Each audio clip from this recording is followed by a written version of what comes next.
formed in a dream, kept in a thought, carried across oceans, spoken in whispers, passed down from elders, planted in gardens of okra, prayed for in sanctuary, resisted with fury, protected with faith, created with love, born into being, from root to bone. You are here. This podcast talks about colonial, racial, and gender-based violence. Please listen at your own pace and capacity. And remember to do what you need to do to care for yourself if you feel activated by this content. Should you need resources, please check out our section on resources at decolonizingtherapy.com. Be well. Hello, hello, hello, hello, my good people. This is Dr. Jenn, your beloved Rage Doctor, and it is such a pleasure to be here with our special guest, EbonyJanice. The crowd goes wild. Before I introduce our phenomenal guest, I'm so excited. I'm popping out of my body. Before I introduce our guest, allow me to remind you where you've landed, why you've landed here, and what we're going to get into. From Root to Bone is a podcast for people who are parched, poised, and primed to rehydrate our souls and do some unlearning together. This is a place where we hope to unlock step by step some of the gates and have some real ass conversations with elders, teachers, space holders, healers, helpers, a lot of my intellectual, energetic crushes, people that are doing the real ass work towards reclaiming the juiciest parts of our ancestry, of our history, of our collective health and liberation. So I arrive here to you as someone who really tries to stand on business when it comes to vulnerability and realness. And not that that's always easy. However, especially in these podcasts, we just try to peel the delicious mango and allow you to get to more of the fruit of me and the brilliant people already doing the banging ass work in this world. So thank you for being here. I'm also going to invite you to land which way that looks like for you. I invite you to take a few breaths, to notice what your body might be needing in this moment. I invite you to call on in any of your beloved wise and well ancestors, high and holy helpers, guides, animals, pull a card, unbutton that button, let the belly out, take your socks off. If you're driving, maybe not. But the invitation is to kind of come home a little bit more each and every time. Yeah. As someone, I have been deeply impacted by this colonial concept of time, always feeling like I'm rushing. And that's why I'm really excited for Ms. Moore, honey, because I think what EbonyJanice is bringing and has brought is just true core understanding of softness, and not the co-opted version, let me just say. And so with that, what I will do is introduce our beloved guest in a second.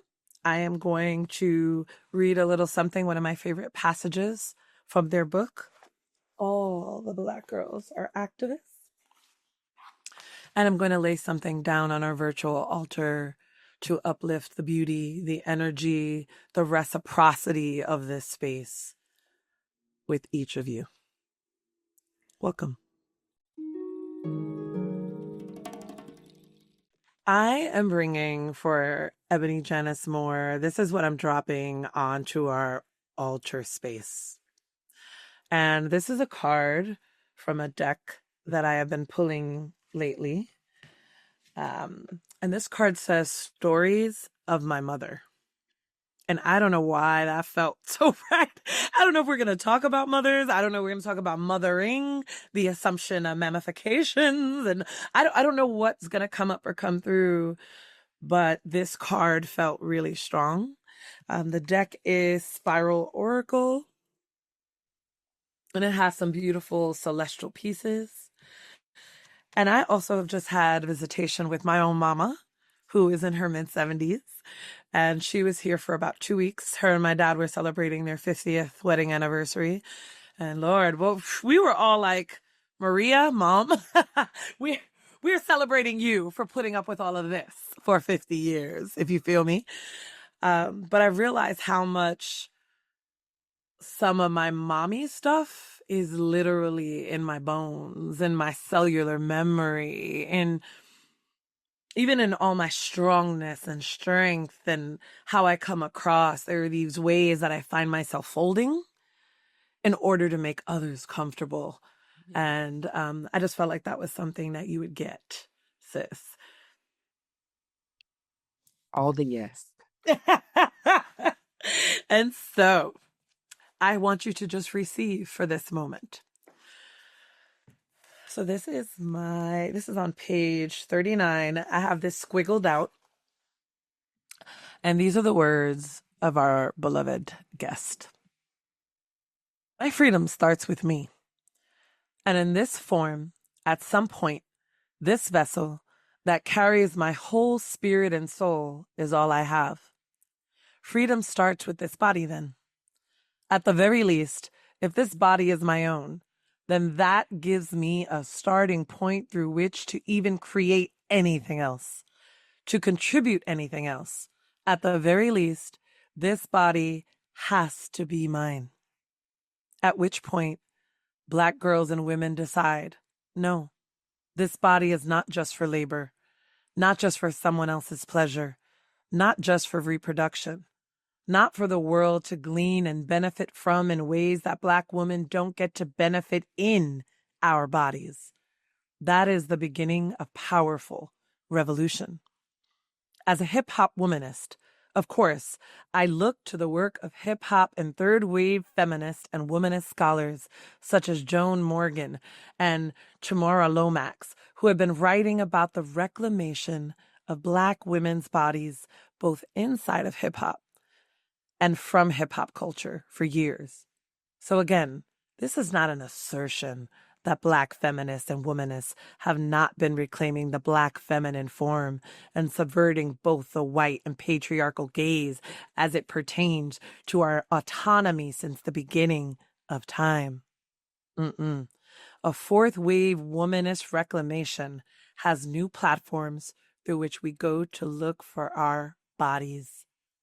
A theory we have the privilege to both discuss and put into radical public practice as a result of the Black women folk before us.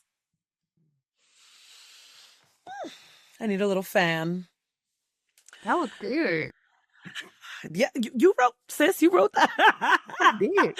You wrote, that was really good. I remember crying when I first read that. My body reclaimed something when I read your words. Yeah. So thank you. I started to giggle a little bit when you started reading it because, and I know that I'm, kind of out of order a little bit, but I know that I'm bringing the thing that I'm bringing to the virtual altar, actually was my body.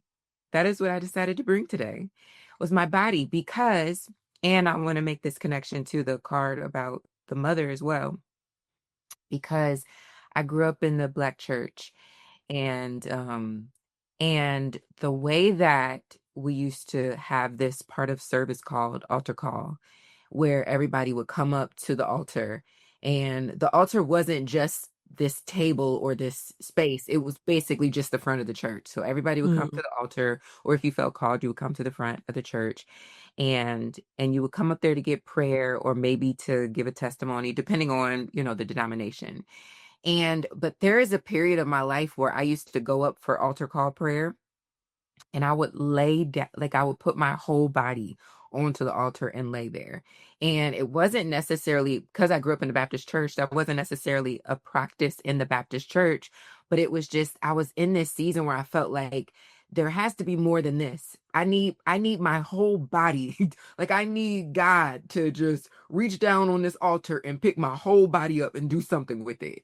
And part of my journey, particularly in that chapter of All the Black Girls Are Activists, part of my journey really was the reclamation of my body, realizing that for so long I had given, God, owned my body, the church owned my body, society owned my body, my family, my parents owned my body, the elders owned my body, and I didn't own my body. And so being in a place in my life where finally, if I am bringing my body to the altar, it is because I am bringing it to the altar as a whole living, well thing, a being, a living being.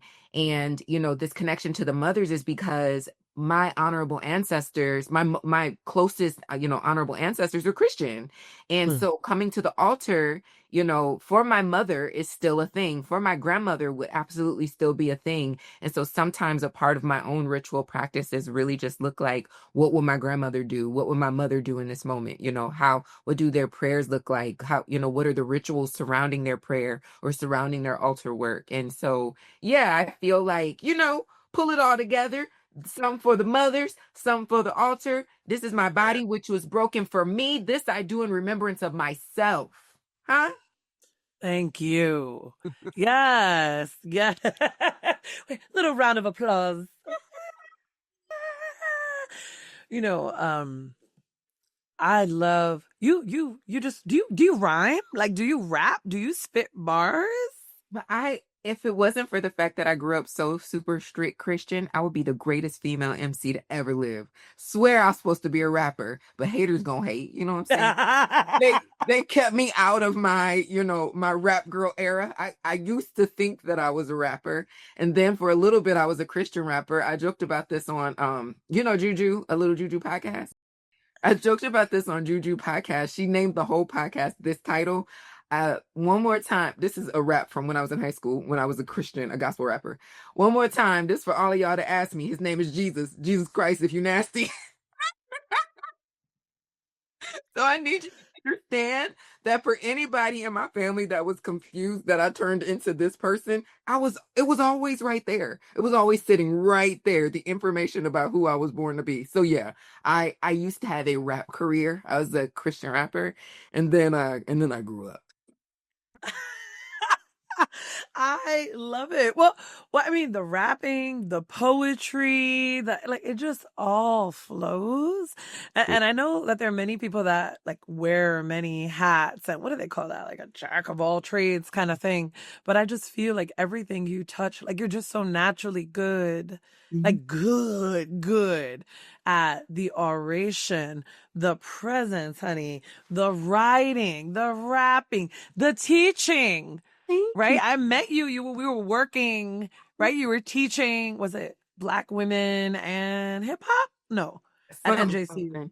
I was teaching a girls and girlhood course, and I was also teaching a women in spoken word, hip hop, and social change. Yeah. Okay. And Yeah. I don't even know how many years ago. I know I was still at the university. Yeah. So this is going back. 5 years ago. Yeah. It's been Yeah. a minute. So you are just like really, I think, truly fluidly beautiful, and if I may say so, and let me know what you think about this, I feel like it's because you have always been, maybe not always, since I've known you in these last 5 years, you are in full embodiment. Is that accurate? I feel like you embody all that you do, and what you say you mean, and what you mean you say. I love that. Thank you for this beautiful affirmation. I will absolutely take a little bit more time to let you gas me up any day of the week.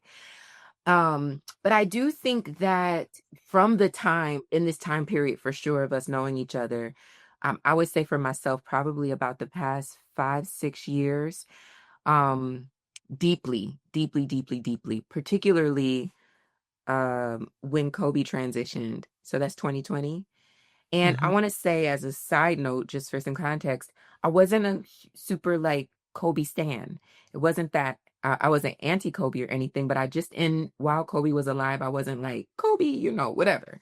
Other than since I was a little girl, whenever you try to throw something in a trash can and it goes in a trash can, you're supposed to yell out Kobe when you make it. So other than that, I haven't ever been a huge. But when Kobe Bryant transitioned, mind you, 2019, Nipsey Hussle, late 20, then Kobe, then Chadwick Boseman, late 2020. And so there were like these three back-to-back, like moments. And for me, hip hop culture, and like this kind of in our age range, that was these three important figures that transitioned, and that was very difficult for all of us. But when Kobe transitioned, there was something really altering for my faith journey, because it felt like it didn't make sense to me. It took me back to when when Aaliyah's plane crashed, and I was a freshman in college, or just going into my freshman year of college. And that was like the first celebrity death that humanized these people that I feel like we kind of like.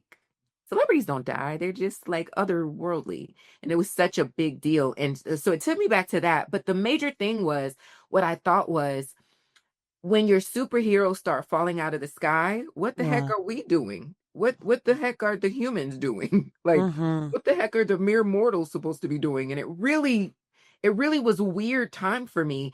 And so my oldest sister called me one day and was like, you're a minister, right? You should probably stay offline, because you sounded a little bit like an atheist, and you support people on their faith journey. So maybe just deal with yourself for a minute and be quiet. She didn't say it that nice, but basically that's what she was saying.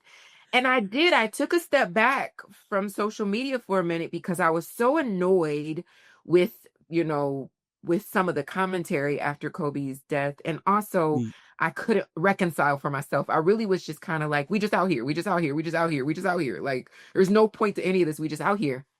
And then it hit me that there is no point to this life but to become your actual self. There's no point otherwise. And that's not the way that I was raised. I was raised to really find purpose externally, and that, my life was about bringing glory to God. And what that meant was something other than what it has come to mean to me now. But I really was kind of like in this spiral of like, what is the point of this life? You could do something that you have been doing every day for years and just fall out of the sky. There's no point to this. It's not right. It's not fair. Those babies were on that plane. It's just not right. And I really was in this crisis of my faith, because I couldn't make this life make sense. And then I started to think about Kobe's life, that the worst thing that he ever did, which we grew up knowing of this story, from his earlier years in the league, that the worst thing that he ever did, that this man ultimately lived the rest of his life towards a trajectory of the worst thing he ever did not being the last thing that we ever talk about.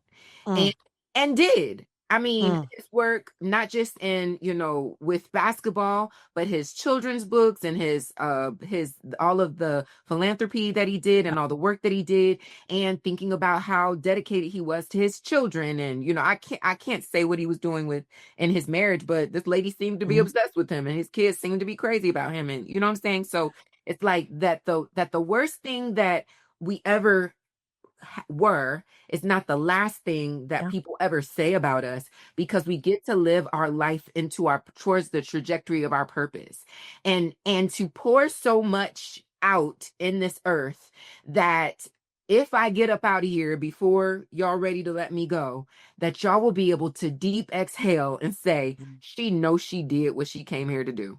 And so that really sat me down. I would say this kind of embodiment that I have really been operating in probably for the last 5 or 6 years is deeply, deeply, deeply impacted by that moment. It is deeply impacted by this moment of realizing, like, the only point to this life is for me to become actual EbonyJanice, and anything else is just spinning my wheels. So I might as well become EbonyJanice if I'm going to be on this spinning rock with all these other human beings who sometimes I adore, and sometimes get on my very last nerves. I might as well do it being myself.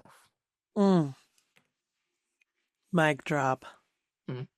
Mic drop. There you go. Yes. Yeah. So then, who are you now? I am a free woman on a love journey. Yes. It's my bio. I re- Yeah. I am a free woman and a sovereign being, and there's no one who has any power, control, or authority over me, not to the exclusion of this government. Um, and I've add that I'm on a love journey because I'm on a love journey with myself. I'm constantly asking the question. It's the thesis statement of the EbonyJanice Project: is who would I be if I radically love myself? And Mm. that is, an exploration that I think that we all should consider regularly. Continue to come back to that question. Who would you be? What would you be doing? What would you entertain? What would you not entertain? How would you exist? What would you look like? How would you take care of your body? How are you in relationship with others? Who would you be? What would you do? What would your career be? Like, who would you be if you radically loved yourself? So that love, this love journey is really about me, but also, about the way that I get to exist in the world, that I take a lot less personal because I filter it, or I attempt to filter it through my love filter. Like, not to gaslight myself, because my love filter also causes me to create hard boundaries and, close doors, and but I don't close those doors or create those boundaries from a place of like anxiety, or ready to fight. I create those boundaries because it is better for me and for you sometimes if I close this door, if I, say that we come Yes. to the end of this experience. And so, yeah, free woman on a love journey. That's who I am. I love that. And you know what's funny is that it sounds so not simple, but like, oh yeah, love yourself, or Mhm. radically be yourself. Who would you be if you radically loved yourself? And the reality is, the last few months, I tell people, and they're like, "How are you? How are you doing?" Like, I feel like I've been four different people Mm. since like May or June. Huh. Like there has been so much internal metamorphosis, death Huh. that has been in the making. The Ooh. last 2 years, I think there's Mm. been so much of a public eye and look that at some point it was like, wait, is this how I feel? Is this who I am? Like, am I talking about my love of A Course in Miracles? Am I talking about my love of this? Am I talking about how my work is inherently spiritual? No. Like, what are all these closets? What are all these little compartments? And so thank you for that question. I'm going to put it on my little board with my other questions and my other comments. One of my other things I have on my board is, let me feel worthy to receive what's meant for me. Mhm. I say that day and night. Because that's one of my things. This Mhm. unworthiness, this deep Mhm. core unworthiness. Yeah. Do you ever feel like you struggle with Yes. them? Yes. Yes. I think I write about that in the next book. My next book is called Real Soft Girl Shit. And I call it the worthiness wound. It's a Mm. wound. It's I actually would use that language over imposter syndrome, as a matter of fact. It really is that I know that I'm capable of anything, but my worthiness wound will, so it's not that I think I'm an imposter, it's that I have to trouble, do I deserve this? Am I worthy of Yes. this? Mm. And, that is some growing up in a very strict Christian upbringing, and believing that, and then also being a Black woman, that people don't think that I literally, just before I got on this call with you, I just posted a video on TikTok about the fact that people struggle with conversations around Black women's wellness, because what Nanny from Their Eyes Are Watching God said, the nigger woman is the mule of the world. You cannot fathom a well Black woman. It is not a part of your mental Rolodex, cannot go there. You cannot Mm. really fathom a world where Black women are not carrying the burden of everything on our back. And Mm. so some of that, worthiness, wound is also inside of like feeling like, if I were to focus on myself, if I were to radically love myself, that means that I'm not doing the labor that other people are used to, because now that energy is focused on EbonyJanice. And that feels so uncomfortable for me, Yes. sometimes, but it especially feels uncomfortable for those around us that are used to us being, in charge of everything and Say taking that. care of everything and holding up everything. And so, yeah, it's like a lot of things that contribute to that worthiness wound. But I do think that question, who would I be if I radically love myself? Radically loving myself brings me back to like, well, yeah, of course I'm worthy of even more than this thing. Like there's this thing that I'm trying to navigate right now. And the reality is I am worthy of that times 10, right? And so I absolutely feel you, hear you, see you, and witness you in the idea of like, ooh, Yeah. I am worthy of this. I'm worthy of this and then some. And then some. Yes. Yes. And like this choice, because there is something I believe that happens for Black women where there's almost like this resentment built somewhere in life, or this aha realization of like, oh, they're going to keep taking, right? Whoever they are. Mhm. And unless we pivot, Yeah. right? Unless there's like an internal implosion of like, oh, I'm much more worthy than this, or I am worthy of ease. Another one of my affirmations, like, it is not dirty, bad, wrong, selfish to want an ease-filled life. And you've been talking about this. You've been you've been sharing this, and I've watched and often sometimes commented like, oh, you should, cite EbonyJanice because you've been talking about having a soft life. And now I hear that you're writing a second book about this soft life. And so tell us about this real soft girl shit. A little bit about maybe where tell us a little bit about this real soft girl shit, because I want to be a client and a groupie and all that. And yeah, I'll be real. Like when white women start co-opting the white soft girl shit, I'm like, wait, and I don't want to minimize that some folks don't have shit that ain't quite so easy. We know that. None of us are stupid or blind. But when we look at these systems, these structures, and how when a white woman cries from the days of Emmett Till and before to Hmm. now, we know that there's going to be off with some heads. Hmm. Right. And for me, when there has been a lot of co-optation and watering downness of this soft life, of a needed restful life, it would Hmm. make me uncomfortable. I would squirm a little bit. So tell us a little bit about this real soft girl shit.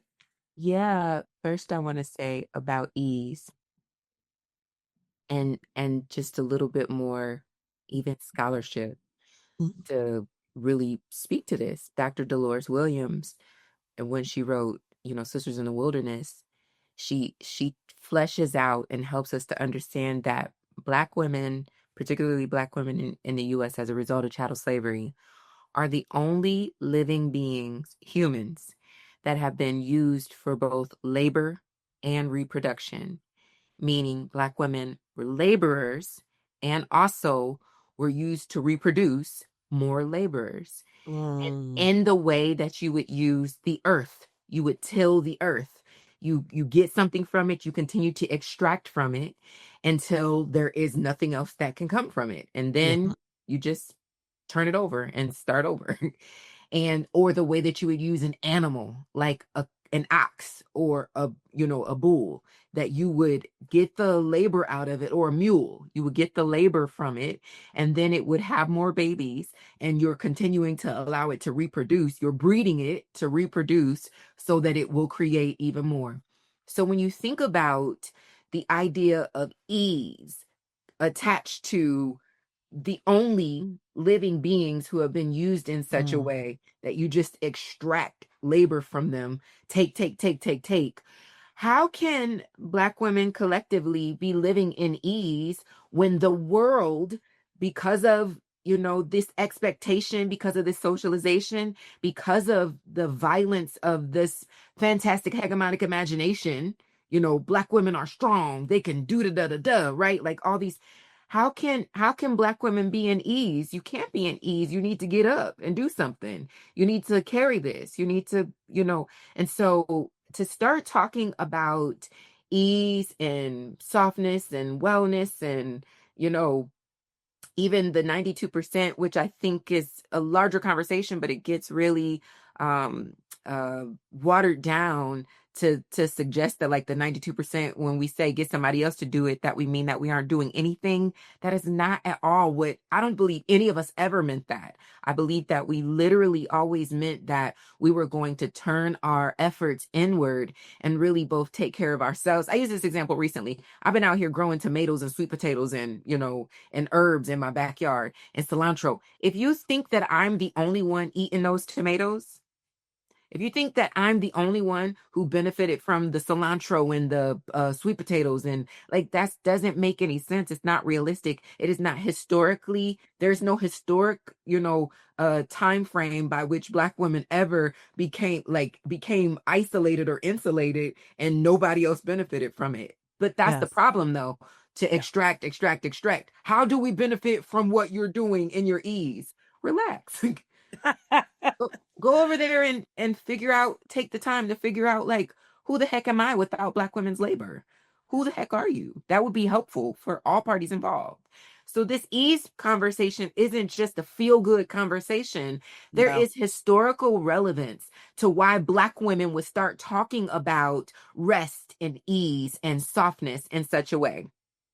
So when I introduced the language of softness all those years ago, it was two separate conversations happening. There was this viral tweet from a woman in Nigeria who was talking about luxury. She was living in a penthouse and she was in the lap of luxury. And I'm really not mad at her for her soft life, No. because she was passenger princess and that's what it is. And so that kind of took off and became this thing. Around the same time, I had started talking about softness as a nervous system regulating tool, Mm. as a conversation around being able to take a deep breath, inhale and fill your lungs, release. That place right there is your soft seated self. That is what I was always talking about when I first started talking about softness, when I first introduced this language. And then I've begun to, over the years, really flesh out the definition even more, both in private and in my writing and in public. But that the conversation around softness was always about the fact that too many of us were living in this very clenched, tight, like anxious, fearful, worried about what the next thing is space.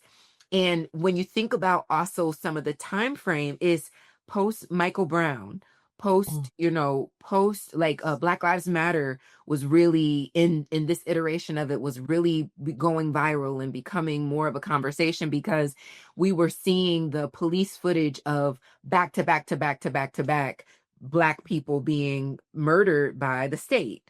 Mhm. And so many of us were walking around just clenched because we knew that this was happening, but we were seeing lynchings in our timeline without our permission.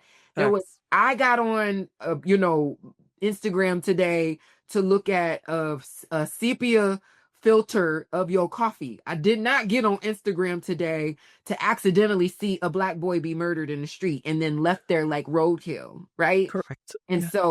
so the idea of taking care of ourselves was because also saw the data, and we've seen it even more over the last year or so, of how our chronic illness, Black women are being impacted and experiencing chronic illnesses at a higher rate of any other Baby. people. You know why? Because we're stressed the fuck out, Mm.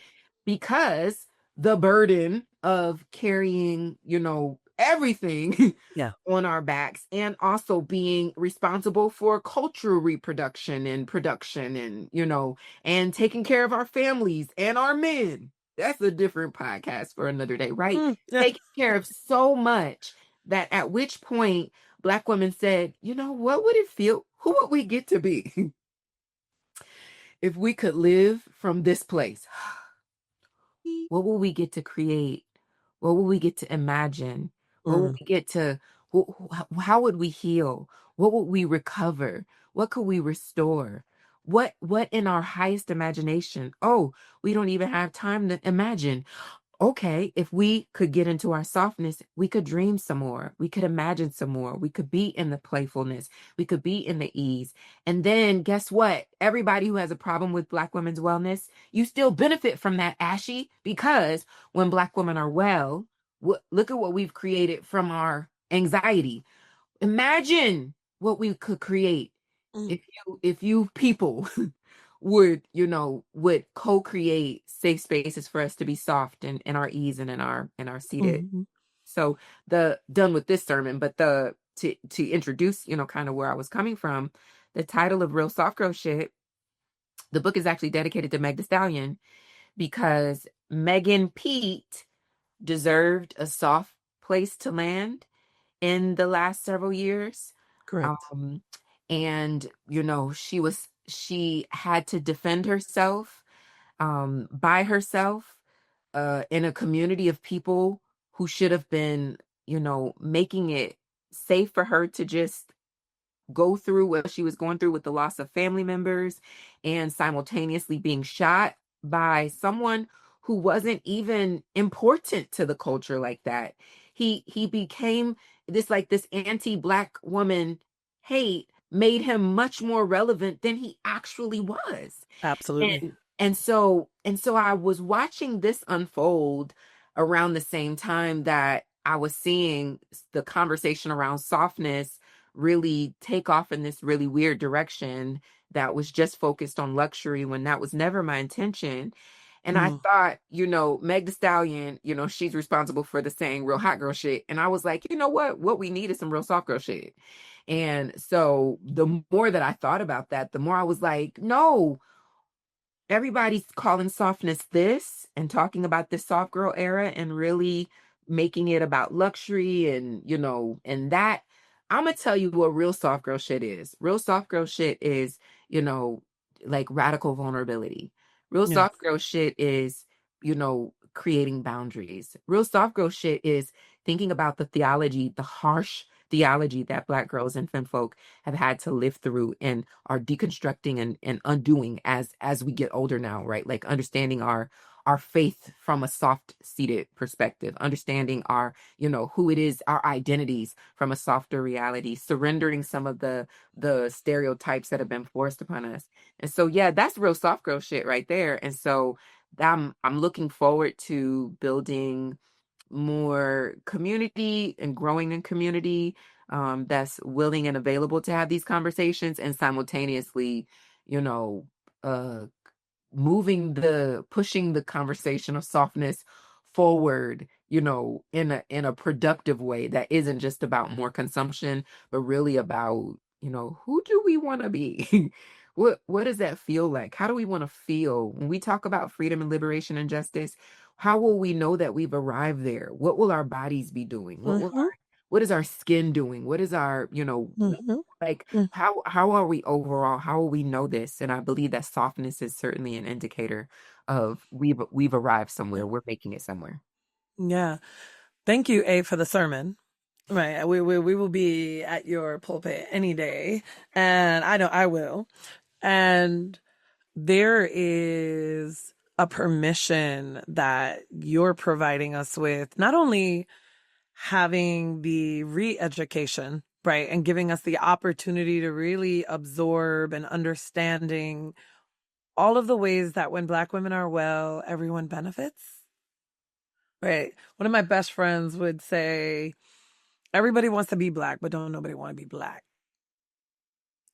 Right. And then she would put another layer there about, Black women. And I frequently think of this concept of like the mule, and I frequently think about, and I think I wrote about this at some point, just really, really feeling this constant little unconscious responsibility to, if I need to, like shapeshift or to kind of pivot, sometimes mask, and all of these like bags of tricks, which is part of my literal soft ass life era, which is like, oh, I'm not going to perform anymore. and not in the obvious performance way, like I am who I am and then you're going to get what you're going to get, but this like unconscious kind of very colonial, enslaved, I want to say crystallized armor that in some way, shape, or form, consciously or unconsciously, has allowed me to think that, oh, maybe this keeps me safe. Mhm. I don't know if that makes, sense, Absolutely. That making this connection back to even what I was saying earlier about becoming actual, like my actual self is a part of this season, so there's that.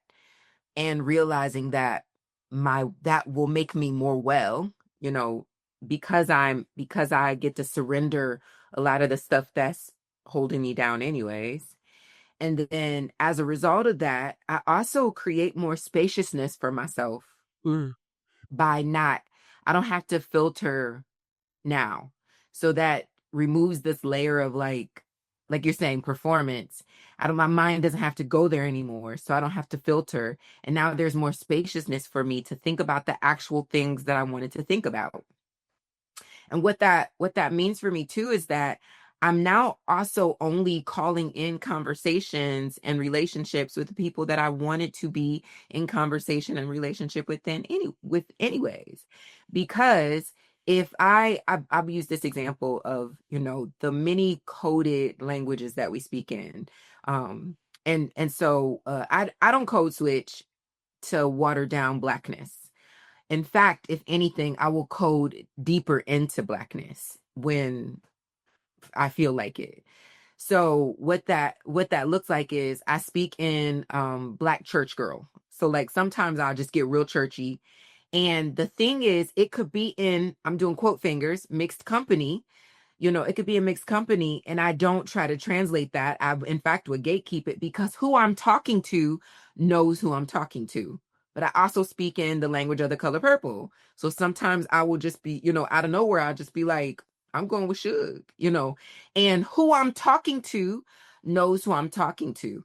And the spaciousness of no longer doing all that. Well, I actually want this put on my tombstone. I've never code switched in my life. I grew up with a mother who code switched. I'm from Sandusky, Ohio originally, and my mom used to have a Bob voice. That's what I call it. It's her like telephone voice. It ever since I was a little girl, and I don't know what this was about me because I did grow up in a place where you should probably assimilate and try to, that was a reality. It was like nails on a chalkboard for me, hearing my mom's voice and then her telephone voice. And I think a part of it too is because my voice as a little girl was this voice basically. So I sound like Peter Brady going through puberty as a little girl. And my mom also has like a heavier, lower registry in her voice as well. And I think hearing my mom switch her voice was like some kind of subconscious messaging to me that there was something wrong with this voice. And I didn't like it. Whatever, whatever, whatever timeline I'm in or lifetime I'm in, I have learned lessons in past lives that gave me the opportunity to come in this lifetime and be like, no, we're not going to do that. We're not performing for whiteness, even though I grew up around a whole bunch of white people, that I have always somehow, since I was a little girl, known that kind of performance was kind of icky. And I get it now as an adult, right? But as a little girl, it bothered me so bad. And I would call my mom out on it. I would be like, who is that? And my mother will tell you this now to this day. Like, it just used to get on her nerves so bad because she felt like, why is my child trying to shape me like this? But my mom would get that voice and I'd be like, ew, who is that? Like, who are you on the phone with? Like, why did you turn into that voice? So with that, not going even deeper into that as I've gotten older, into like, I'm not actually even who I'm talking to is who I'm talking to. And if this doesn't translate for you, then that's okay. I wasn't talking to you then. It gives me so much more room to think about the things that I actually wanted to think about, to talk to the people that I actually want to talk to be in relationship with the people I actually want to be in relationship with, to call in the people who maybe they weren't there yet, but there's something about that vibration and that energy of authenticity that's attractive. And it's like, who is this woman? You're either going to be drawn to it or repelled by it. Mm-hmm. I'd love for you to be repelled by it. I'm okay with that. Mm. We don't belong to each other in this way. We don't belong to each other. And maybe a year from now, something I said a year ago might feel like, you know what, Ebony Janice said that. And maybe for the rest of your life, you'll be like, I hate that raggedy bitch. But for today, okay, I wasn't talking to you anyways. Have the life you deserve. Right, she. Right. Good day. Have a good day. Yeah. Yeah, yes. And Yeah. it's so radically loving to oneself. Hmm. Right? Like deeply radically loving to fully be every iteration. Now that I'm in my mid 40s, 47, I have this other, yes, thank you, this other level of juiciness and embodiment that could not even be possibly conceptualized. I might have had a different kind of juiciness in my 20s, okay? Right? Right. And I might have had a different one in my 30s and 37, 36, 38. But there is something here in this place, space, body, and energy field right now that does feel simultaneously, and I'm probably not even giving this the right language, but simultaneously clearer and not even boundary, just like unapologetically me, and softer, where it's like, oh, that's, I've been saying all month long and people are laughing, my name is Bennett and I ain't in it. Like, right now, and then my mother's like, yeah, like you used to say, not my monkey, not my circus. And I'm like, yes, mommy. Like, because I am spending this 2 weeks with my mom. She is 76, teaching my mother literally, and she says it, like how to make decisions for herself because how she's been in relationship. Does that make sense? So literally, like, what do you want to watch? What would you, I don't know. And then the anxiety, and my mama strong, took us places, did everything, sewed my costumes, checked my homework, went to Long Island City every day for work, with 3-4 jobs at once. So it's not that my mother doesn't have fortitude, presence, and strength, honey. Model, did it all, translator for the UN. And at this place and space and time, and through relationship, we will say, 50 years of my dad, there is also this energy of, I'm happy if you're all happy. And I'm working really hard to, I suppose, unearth stories of my mother because I'm witnessing that in me. And I'm witnessing that in my fellow others, my fellow siblings, cousins, sisters, and witnessing the places where I'm not asking, air quotes, like for too much. Mm-hmm. That I can be too much. I might be, like you said, too much for you. And if I'm not your flavor, baby, if it doesn't work, if you can't swallow it all, then don't try to chew it. Right. So that as you're talking, it's really bringing that up for me, because I remember being hospitalized for dehydration, drinking a gallon of water a day, honey, while working at the university, knowing I was doing, and I might have said something to you about that, like, I can't do this anymore. Like, doing like 4, 5, 6 jobs in one, having to sneak away from my office and feeling guilty for it. And realizing that, yeah, this is a soul exhaustion. This is a bone deep ass, some shit way deeper than just, oh, you're not drinking water. It's dehydration. No, no, no, no, no. This is parched and dehydrated. And so, yes. We are socialized into carrying all these things. But additionally, our codependency inside of our familial relationships also co-creates these roles that we play. So when you are potentially the person in the family who is so responsible, and I could just guess that just based on you being successful at all of these things that you've done, that a part of your role, even from a little girl, was like, I am the responsible child who does well, and I do that. And so I take care of things that I ain't even supposed to be taking care of at 8, and then it just becomes a part of your identity. And so the work of returning to our sovereign selves is really undoing so much of that stuff. It's like that is not actual me anyways. I was never supposed to be responsible for everything going on in my family, and and I was never supposed to be, blessed are the peacemakers. Oh, I'm going to be a peacemaker. I was never supposed to be all these roles that I was playing. I didn't get to be just playful little EbonyJanice. I didn't get to be, I didn't get to throw tantrums. I didn't get to do all these things that, thinking about each stage of my life as a girl and, in girlhood, I didn't get to exist in all those stages because I've been responsible for so much since I was a small girl. I've been responsible for and deeply understanding for when my parents couldn't show up for me in the ways that they should have. I've been responsible for, my grandmother used to pull me, and there's something beautiful and also that we need to trouble about this. My grandmother used to pull me into her bedroom on Saturday night while all the other kids are still out there playing and watching TV and, whatever, so that I could go over the Sunday school lesson because I got to teach the baby class in the morning. I'm 6.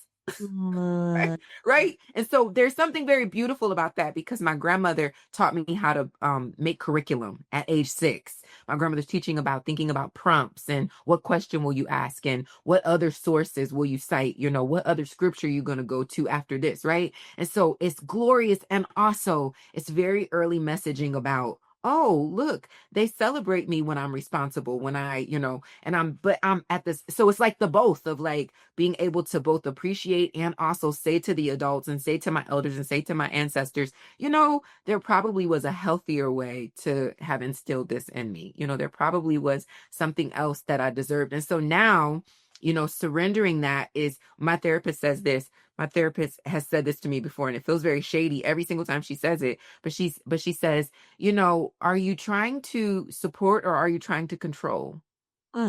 Excuse me, pardon me.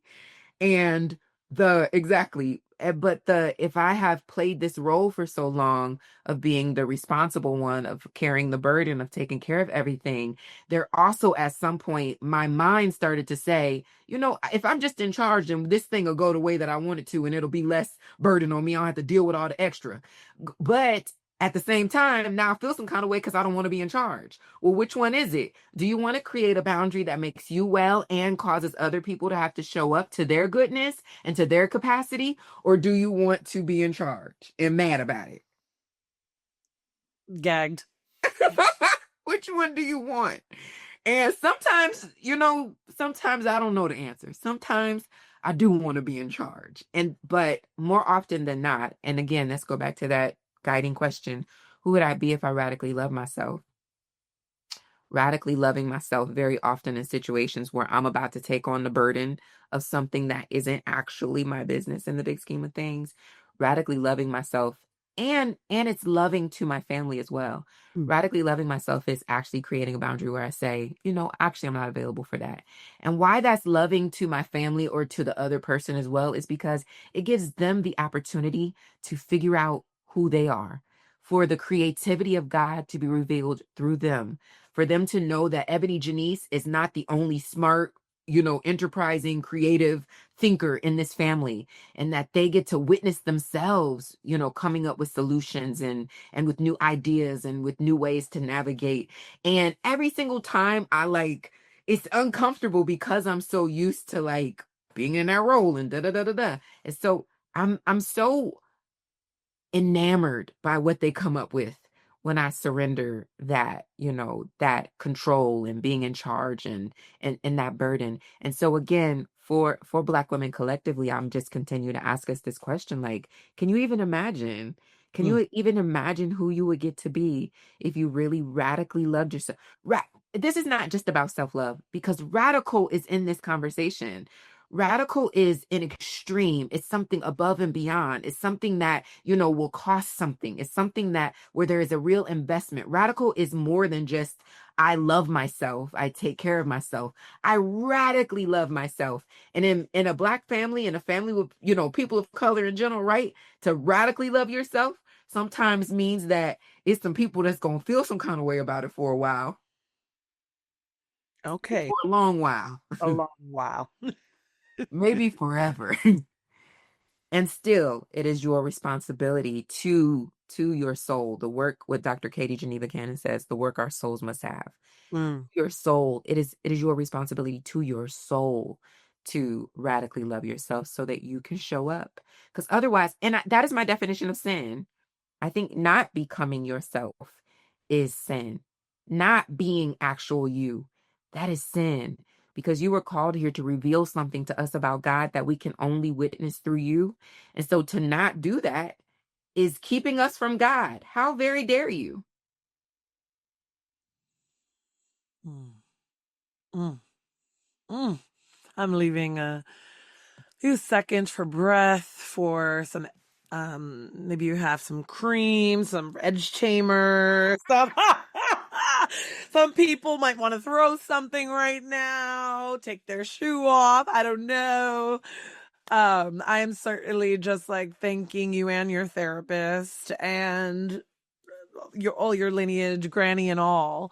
And just sitting with, as you're talking, what popped into my mind, I could think of many, but I wonder if this is a thing, if this is a phenomenon, of sort of like when we start to make a change and radically, like going back to Ms. Davis, if you're nasty, pulling it at the root of it all, right? That radical ass, deep love of self. We are going to ruffle many feathers. We are going to make some of the biggest tsunamis. We are, by simply just looking the other way, simply, oh, I can't do that right now, or thank you, but no thank you.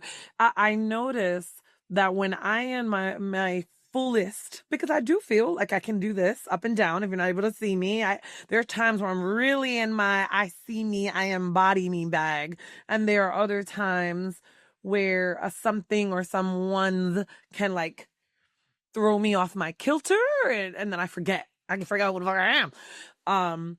But I notice that when I'm feeling most, as one of my beloved helpers will say, being really vertical rather than flattening myself out horizontally for people, places, and things, when I'm really clear and in my highest badass Jenn self, I then receive a situation or two that really test my faith in myself, faith in all the other goodness out there, like things that make me feel like, oh, maybe was I being too full of myself?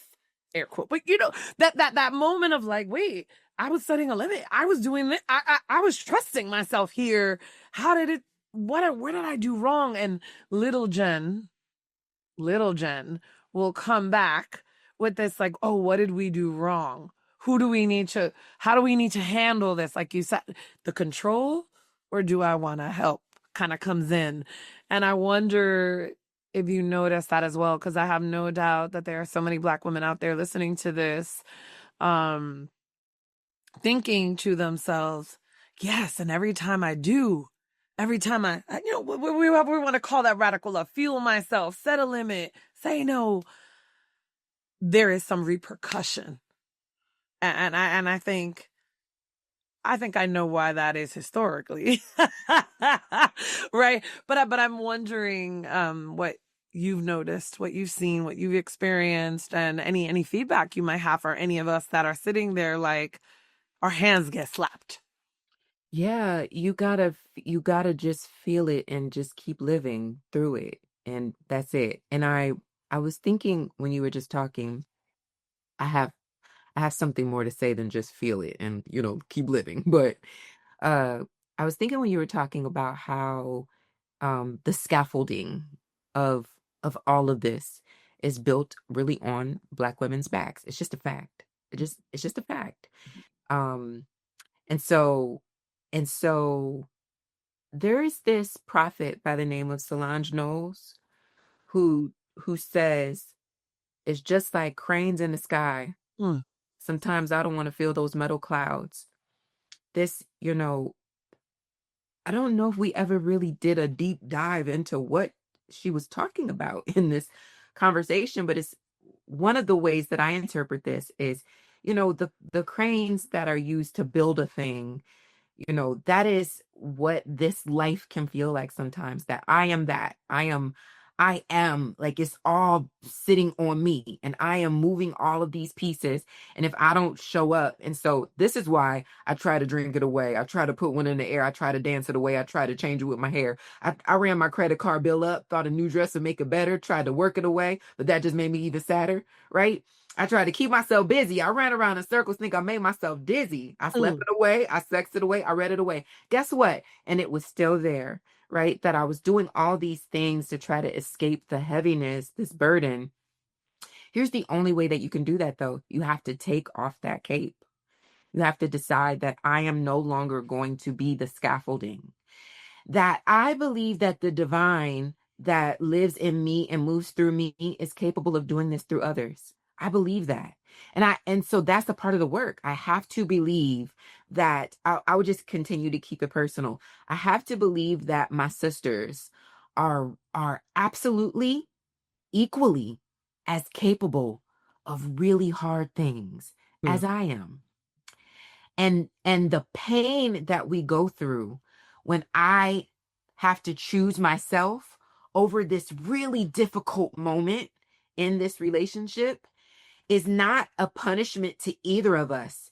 It is the expansiveness that God is giving us to allow my sister to be revealed. And if I get in the way trying to do all these things to make me feel better, because that's usually what we'll do. I'll just do it because it'll get rid of the burden quicker. If I just do it, if I just pay it, if I just send it, if I just show up, if I just wear myself out, it'll make me feel, it'll get me the relief that I need from what this feels like. But that doesn't give my sister the opportunity to be revealed as God. Wow. And so I am the problem. So when I shift to seeing this as like, it's actually unhealthy, sexing away, drinking it away, dancing away, ran my credit bill up. I'm doing all this stuff trying to escape what it feels like being the scaffolding when I could just stop being the scaffolding. I always use this example of Solange, because the very next album after that album, the very first song was Saw Things I Imagine. So we go from this album where she is weary of the ways of the world. She don't want to be she mad. She got a lot to be mad about. It's like cranes in the sky. The very next album starts with Saw Things I Imagine. I get emotional every time I think about the season between A Seat at the Table and On My Way Home. What's the next album called? But you know what I'm talking about. And because I used my fantastic imagination to consider what was she doing to go from being weary of the ways of the world to seeing things she imagined. And I get what I know for sure. I have to use my imagination. Some of it I know factually. She got a divorce. She was traveling, taking trips and sitting down somewhere and being still. She was fighting in the elevator. Okay. She was smoking weed. She was twerking in the camera, in the MacBook camera. I know these things factually because I saw it with my eyeballs. But then I used my imagination to think about what other things was she doing. Likely surrendering stuff, in her family. And divorce and a radical shift in the dynamic of her family would tell us that. Mama Tina came years later to tell us in a book that basically what Solange was doing, cussing everybody out and not fooling with nobody for a while. And that's a quote. Like, she was cussing people out. Like, leave me alone.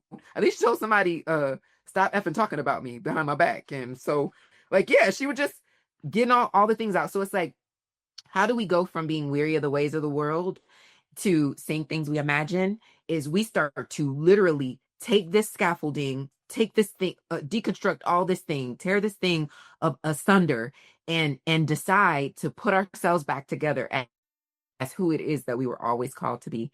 And that will be difficult for all parties involved. Of course, that will be difficult for us. And of course, that will be difficult for the people who are used to us being the scaffolding. And you got to just keep living. You got to just go through the grief of that and practice it until my mom told me recently, "You're so mean to me." And I just giggled and I said, "Mom, what right now you're telling me that I'm mean to you because you're asking me to do something that I cannot do." And if you process that for yourself, that you're used to me doing whatever you ask me to do, and that and me not doing that anymore doesn't mean that I'm mean to you, doesn't mean that I don't love you, doesn't mean that, it really just means that I used to do it and hurt myself. And then you would be okay, but then I wouldn't be okay. And then we would just wash, rinse, and repeat that. And I want to live in a world and be in a relationship with you where we both get to figure out how to be okay. And I believe that that is possible when I surrender my need to be the crane in the sky. When I surrender my need to, my socialization into being the scaffolding. Let me tell you something. That is difficult for us, for our families. That's difficult for the world to imagine. It's what I said earlier. As soon as Black women start talking about wellness and taking care of ourselves, people start saying we selfish, we're delusional, we sellouts, it's not that, babes. You're just used to the free labor of Black women caring deeply for everybody to the detriment of ourselves. And I would love to imagine who we would get to be and who you would get to be and what we get to think about freedom when Black women create from this place. This is the end of this sermon. I was thinking about this uh this resistance to Beyonce's country album, and Beyonce doing this work of like reclamation, right? Coming to reclaim these genres that were inherently Black. They're started by Black people in the first place. And the thing that I thought about is, this album, it seemed to so many people like not country, or it seemed like alternative country, or like there was something else there. But what we need to realize is that when Black women are resourced and are able to access something that may, have seemed it was one thing, but now we have the spaciousness, the resources, it gets to imagine what country music would be if Black people had not been extracted from this industry so many years ago. Yeah. It would not have just been this same, grandma got ran over by the reindeer for the last, several years, right? It would have been all these other different kinds of sounds, and that is what this album revealed to us. But I brought that up just to say, like, imagine who we would get to be if we took back some of our resources, if we reclaimed portions of ourselves that had historically been claimed by other people, including our families, right? Including our churches, including our religious institutions, including the society, including our men. If we took back some of the ways that we upheld, and held this all together, and we said, just give us the space to play for a little bit. Just give us the space to be, to be well. Everybody's going to benefit from it, but first us.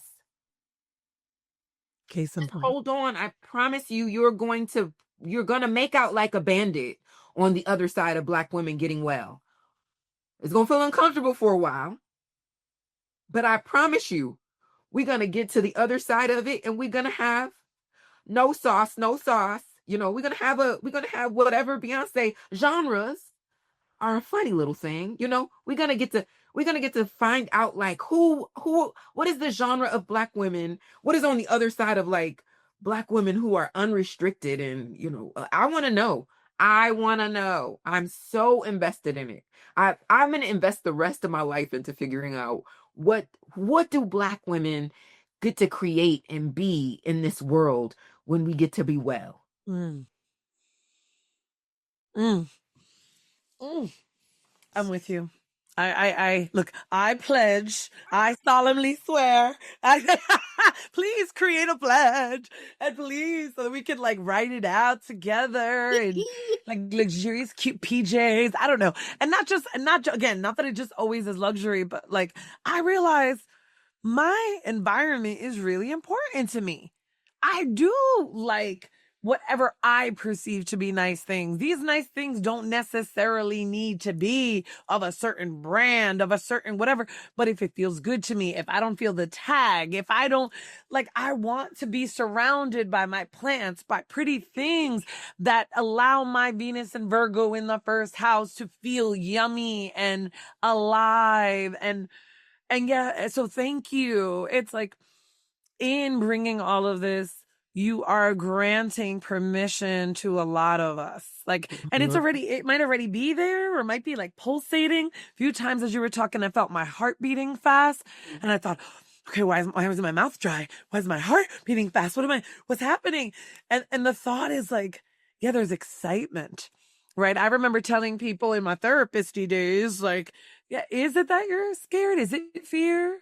Or is it excitement? Or is it a little bit of both? Mm-hmm. Right? Like what is it that we're feeling in this body? And so I want to invite any of our beloved listeners too, to be like, is it that I'm afraid of really stepping up and not being the scaffolding, as you've been speaking of, right? Not being the fucking solution to everything. Or is it that there is some part of me that also gets something from these arrangements? Or I think I get something from these arrangements. I think that I get something from these arrangements. So yes, thank you, EbonyJanice, for really bringing into the space. Also, Solange, hello, fellow Cancer. I literally was pumping that probably in an unhealthy level for my ears in the car, acting like I was listening to Mobb Deep or something. Like, because when I know I'm bringing that whole album back, like Don't Touch My Hair, when I'm bringing it back, because, rotation, I realize that there is a part of me that is like, oh no, I'm done with something. Like this behavior, this learned response ain't exactly it anymore. And so how can I give this a beautiful, good death? How can I honor how it's kept me safe, or how I perceive that it kept me safe? And where do I need to go so I could fly? So I could, kind of be a little softer into myself, so I could feel myself. I'm in the building and I'm feeling myself. I just want to sing around you and rap. But so the viewers, the gals want to know, darling, what might 8-year-old EbonyJanice be saying about current age EbonyJanice? And like how would she feel on the real? Like what would she be like? In awe? Would she be like, whoa? Like what are all the feels? Combination. Yeah. Mm. The first thing that I know for sure little EbonyJanice feels about this 42-year-old me, is so tickled, just giggly, just like, what in the world? What is this? That I've always been a dreamer, and been in my imagination, and I know that 8-year-old EbonyJanice did not have this life within her imagination. And so she certainly feels like, what? You get to do what? This is amazing. And also, she often chastises me because there is a 8-year-old, or, little EbonyJanice was much more free in some areas than I currently am. And that is because I am now, 42 years in the game of this socialization.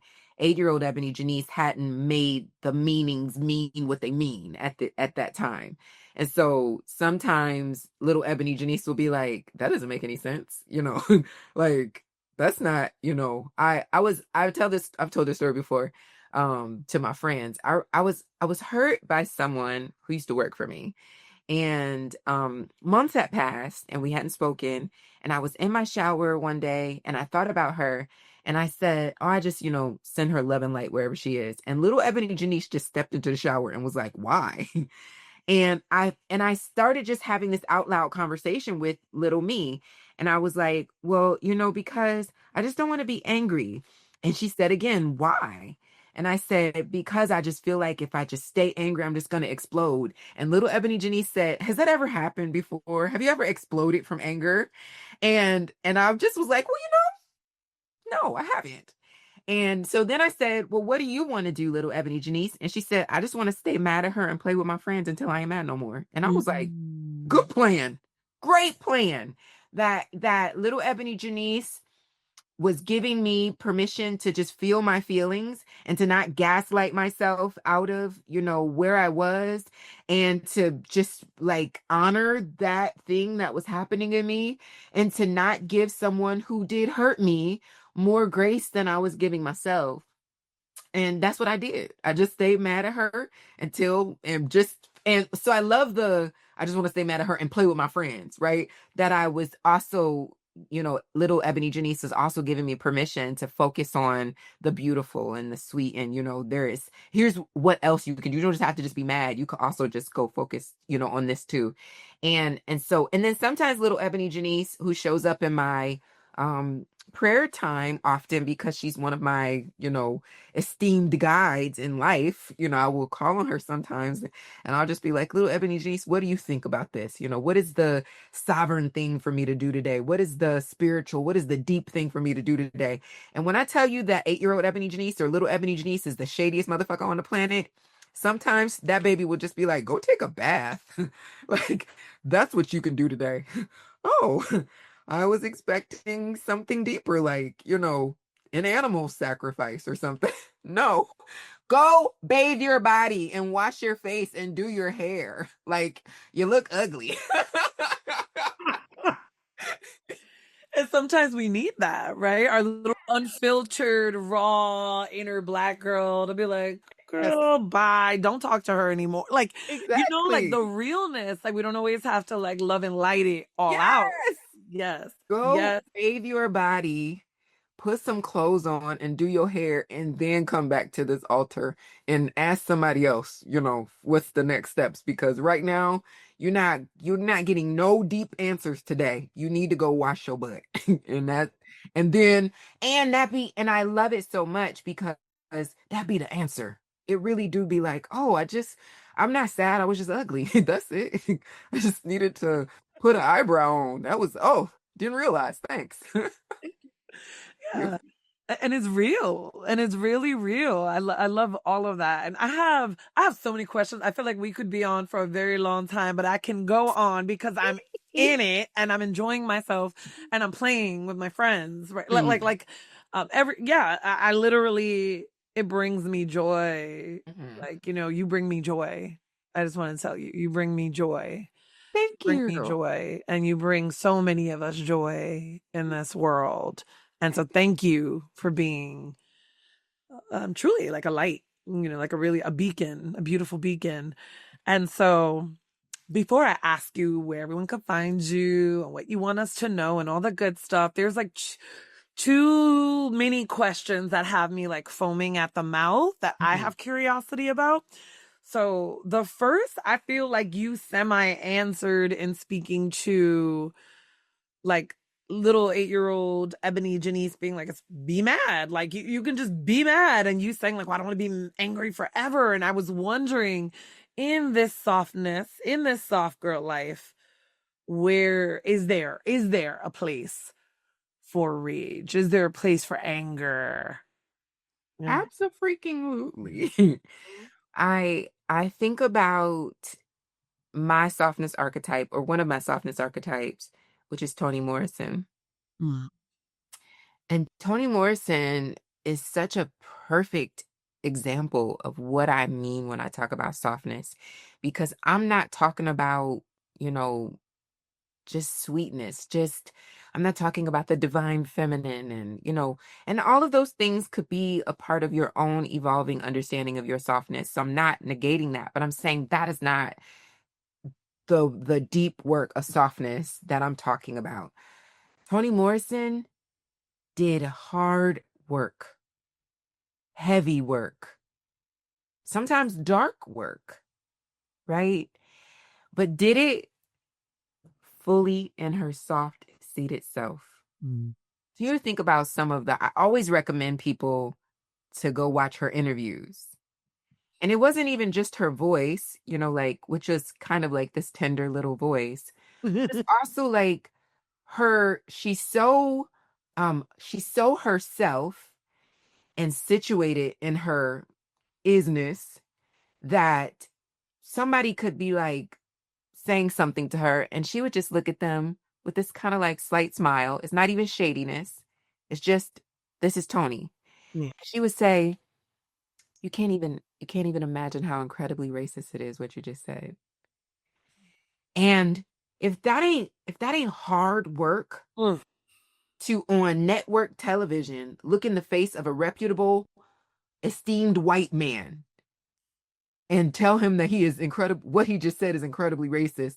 And not just to say it, but to also say, you can't even imagine that.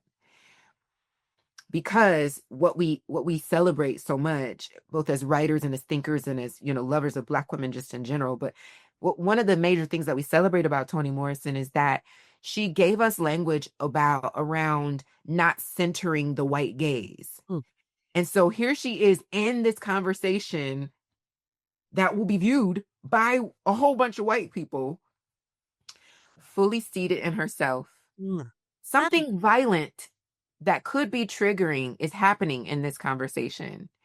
And instead of allowing it to belong to her, she gave it back to him and to his constituents and to the viewers. And so absolutely, rage and disappointment and frustration and all of that is available in softness. I'll give one more example in a second to speak to this from a different perspective. It's absolutely available in softness, but softness is about, again, take a deep breath, inhale and fill your lungs. Exhale and release. Can you live from that place of the release? Can you feel your feelings from that place? Can you respond from that place? Can you create from that place? That is your softness. That is being soft, right? Instead of responding from here, I respond from here in my, and for those listening, what I did is instead of like, when you book, you know what I'm saying? Nook, if you book, boy. No. So like, you know how you feel like when you about to get booked. Imagine just go the opposite direction from that book and just sit back and sit down into yourself. And that is a softness. And when we respond from that place, we will always create something different. The other example I give is the last man that I was in a romantic relationship with, in a seriously committed relationship with. It was such a beautiful experience. I would say for a few reasons. He didn't have he's from West Africa originally, and a multicultural, kind of experience because he lived in so many places. But he didn't have the kind of hyper masculine understanding of like westernized masculinity that many of us experience. Many of us who love Black men, many of us experience that kind of filter sometimes. And so, and I'm saying that because not as a critique of, Black men globally, I'm saying that is a part of it, that this kind of hyper masculinity, toxic masculinity makes it sometimes impossible to hold what I'm about to mention, which is that I got to practice my softness in that relationship. I wrote about it a little bit in All the Black Girls Are Activists, this Harlem love kind of experience. And I definitely write about it in Real Soft Girl Shit because a good deal of the beginning of my softness journey was inside of there was a lot going on externally, but it was also inside of this romantic relationship where I realized that I was walking around here being thugged out, slightly bugged out. I quit my tongue out, and I'm in this relationship with this man who is like making this tenderness available for me. And if I didn't figure this thug life out, I was not going to have this relationship anymore. And so one of the things that also is possible in softness is to be a puddle. That's what I call it. That my relationship really taught me what it meant to co-create safety for me to be both profound and a puddle. And so think about a puddle. Think about your body right now. This scaffolding, all these bones, all these, and now completely relax into a puddle. That's your soft self. Okay? So imagine being able to be in a safe relationship, in a safe space where you could bring your anger into the puddle, and that person is equipped to not turn it into something else. That anger, that envy, that jealousy, that frustration, that disappointment, that hurt, that, desire and longing, all of those are very credible, reasonable emotions to feel. And it will require co-creating safe spaces for softness to make that possible. And this particular relationship really gave me a safe space to really practice my softness and my radical vulnerability in all of my feelings with someone who did not hold any of those things against me ever. Ever, never. Beautiful. Actually, to this day, because we're still really, really good friends. He's back in Mali now. We're still really good friends. When I tell you, he has never held anything against me. I'll like say something really ridiculous to him, and he will heart it, and it will enrage me. And I will then be in the text message like, I just want to let you know that hearting that message really hurt my feelings, and I need you to say some words. And then he will just come, he'll send me a voice note, and he'll be like, thank you for letting me know what you needed. This is my response to that. I only hearted it because I wanted to let you know that I saw it. I didn't know that you needed a full response. Here's my response. And so I then acted a fool. and his capacity, to be on this softness journey with me, both as in the past as my lover and now just as a really good friend, is what I'm suggesting, that absolutely rage and anger and frustration and disappointment, all of those things are possible in softness. That is the reason why I'm inviting us more into this softness conversation, because we do have to co-create safety. We do have to co-create the possibilities for that. That if I were practicing my softness with someone who could only experience me as a strong Black woman, and at which point I melted into a puddle, was looking at me like, my mama didn't ever do this. My mama was a strong Black woman. Like, your mom cried in the room after she closed the door. You just don't know it. Word. So there is that. Yes, I'm saying yes, yes, yes, we can feel these feelings. And here's some archetypes that have revealed to us what the difficult work is that can be done from softness. And then also it is a responsibility, not just for, the men we love, but the other human beings that we love, to help us to be willing to co-create safe spaces for us to practice that softness. And because they will be practicing their softness and their radical vulnerability with us as well. It's not, I'm not just a puddle in that relationship by myself, right? In this friendship, I'm not a puddle by myself. Some days Jean-Claude be so pitiful. I mean, it's a very beautiful thing. Like, he don't never really just be rolling around on the floor, but sometimes he be so pitiful. His country's under siege, so he got the right to be pitiful. Like, I was cutting up one day, and he replied to me and was like, we don't have any fuel, and there are threats of terrorism. And I'll be like, this is so fucking dramatic that you responded to this like this. But thank you. Thank you for bringing me back to the fact that, life is happening. So it really is this, we get to mirror for each other when we are willing to co-create safe spaces. We get to mirror for each other. This is what radical vulnerability looks like. This is what softness looks like. This is what's possible when we give each other permission to be that. Yes. Yes. Yes. Thank you. I I have so much. Off podcast, I'll share with you. I'll be because the yearning. I think that Black girls deserve the yearning for those soft centers and soft places. Right. I think it's okay. I felt guilty for years for yearning. I'm going to use that word, right? Yearning for places. And sometimes I still do cry into myself. I just made that up, amongst myself, just like not aloneness, not like, oh, I'm lonely. No, no, no, no, no, no. I love my space, my time, my meanness. And I'm not currently in romantic partnership. But even in some of my beloved soul sister partnerships, sometimes there's a longing and a aloneness for me to be able to unfurl and be vulnerable. Yeah. And be that little puddle. And then I would feel like, well, come on, I got to be okay with this, right? I've chosen this life. And, start kind of getting in my little teenage. Every morning I talk to my like teenage rage self, my inner rage child. And I'm like, what do you need today, homie? What's up? What's good? And sometimes it's a nod and I don't got time. And other times it's a deeper, like, what do we need today? What do you need me to know today?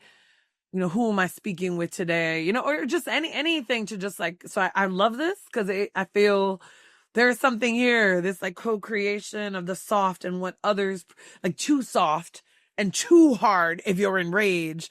But no. We need all of that and to embody all of that is what I'm hearing.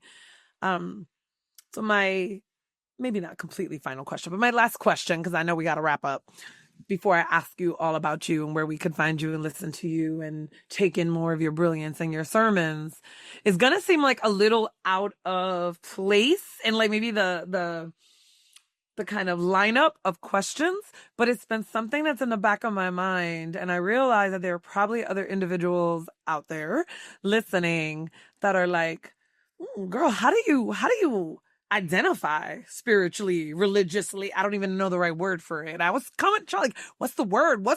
And I'm like, it's all the words. I think that there are other folks out there that have grown up within some of the beautiful container and the softness, as well as the walls and maybe some of the violence of Christianity, depending on where they are. As well as in places where they don't feel like they also want to be just boxed in. And I think that you're an embodiment of not being boxed in, sis. Like, you're an embodiment of the fluidity of our kaleidoscope as a Black women. So I just wondered if you're comfortable sharing that. Like, Yeah. yeah. Such a good question because I say all the time that to my family that y'all don't even know what I believe because faith is so personal Yes. that since my theological shift and not identifying as a Christian, I really don't flesh it out a lot. I do talk about different things, but I've never sat down and been like, let me, because my tradition that I'm initiated into isn't like evangelical. There's no, like, I'm not trying to get you to be this. This is my path. And so I am initiated Ifa, and I'm initiated Obatala, Oshun, and Egungun priest. And I am also, responsible for Olokun, Eshu, and Egbe shrines. And so Ifa is a West African religion, Yoruba. And I initiated, most of my initiations are in Oshobo, Nigeria.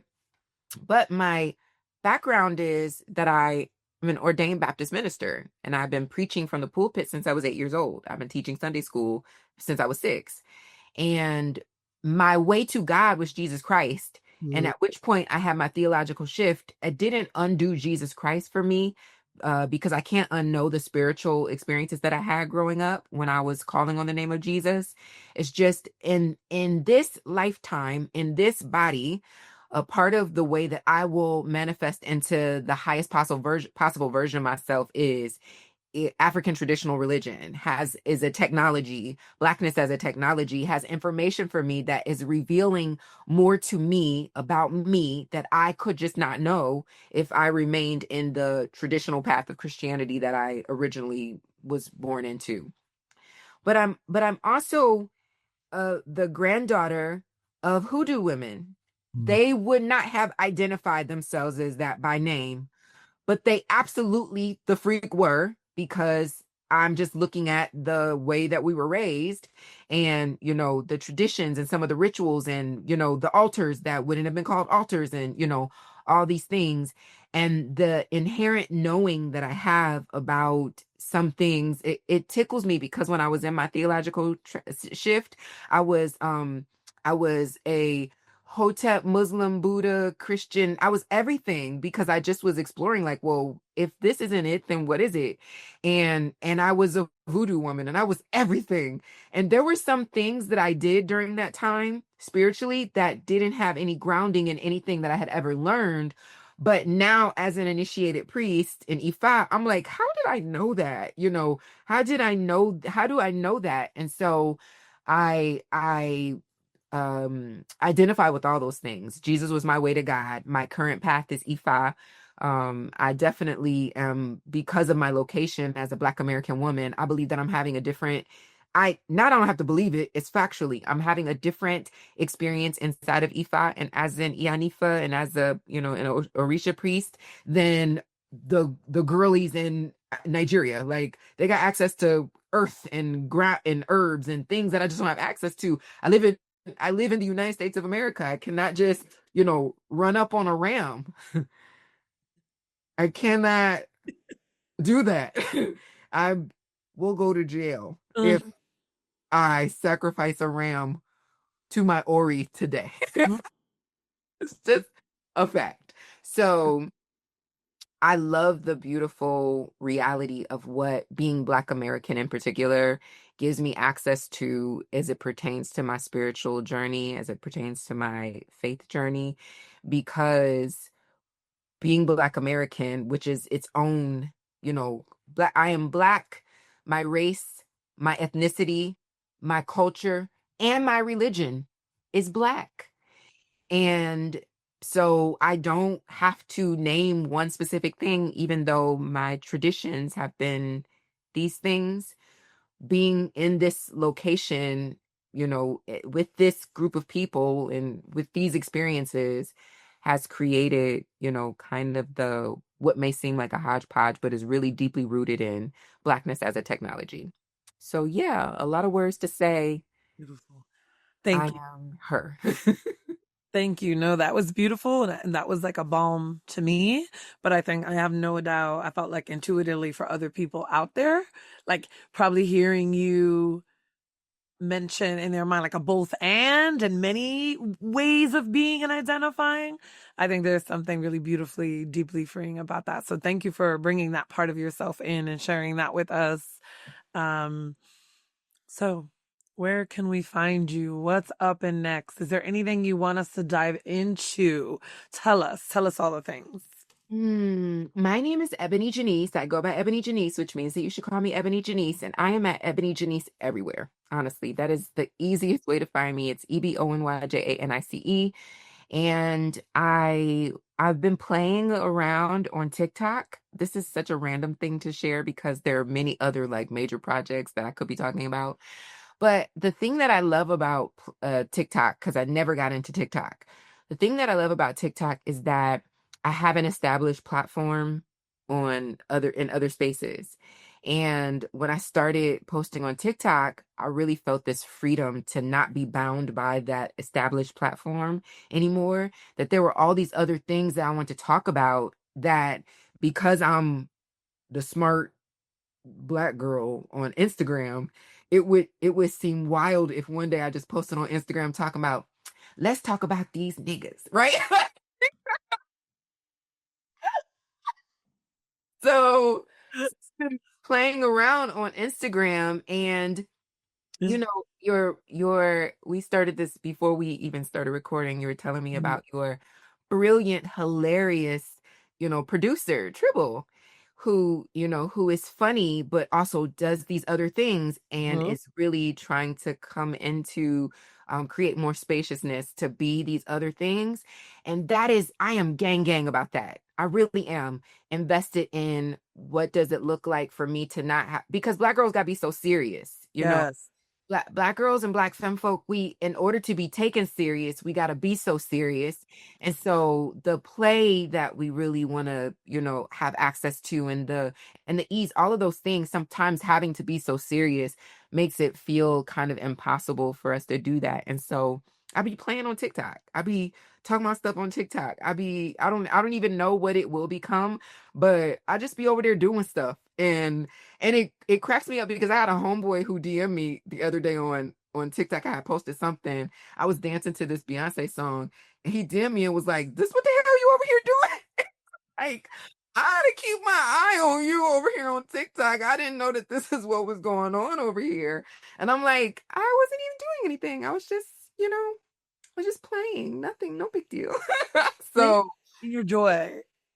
that's the thing that I will share. I'm EbonyJanice everywhere, but I have been kind of exploring like deepening my praxis of, like, if I say that this is my theory and this is the ethic, what does that look like? And that looks like me trying to create more spaciousness publicly to be able to be more than just, a smart Black girl, which I ain't mad at. It's like, it's not a bad platform to have, but also I am one of the funniest people that I know. So the fact that I don't get to be that as often as I would like to be because Yes. I don't feel safe, or it's, like I'm, creating these little pockets of that. So yeah, EbonyJanice everywhere, and come do hood rat things with me on TikTok.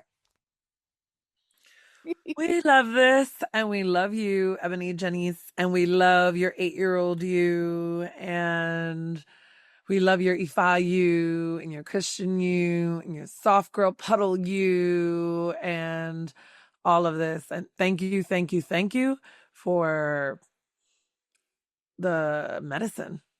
That's what it feels like. Thank you for the medicine. Thank you. We're never again, good people, gonna be in this place, in this space, at this time with EbonyJanice. So thank you. Thank you for all that you bring forth. And everyone else, please feel free to share if you laughed, if you cried, if you gagged, if you patted your edges, if you hollered loud. Pass this on to a good friend that needs it, that is maybe on the cusp of not really wanting to hear it, but or ready to embody it and double dutching with it. Perhaps play a little bit of Solange in the background afterwards, or do a little twerking, we see you, we invite you in. Thank you for being here. And I hope that all of y'all make a little bit of space to have some play with your friends today. Bye. From Root to Bone is a podcast from Decolonizing Therapy. It is hosted by me, Dr. Jenn Mullan. Our producer is Tribble at Ash Tribble Incorporated. Original music by Laura Burke, and cover art by Madre Shell. Don't forget to find us on Instagram at Decolonizing Therapy, and subscribe to our YouTube channel, Decolonizing Therapy, for the full video version of each episode. If you enjoyed this episode, please share it with your people and leave us a 5-star rating wherever you listen to podcasts. It helps people find us. For more info about Decolonizing Therapy, visit our website, www.decolonizingtherapy.com. Be well.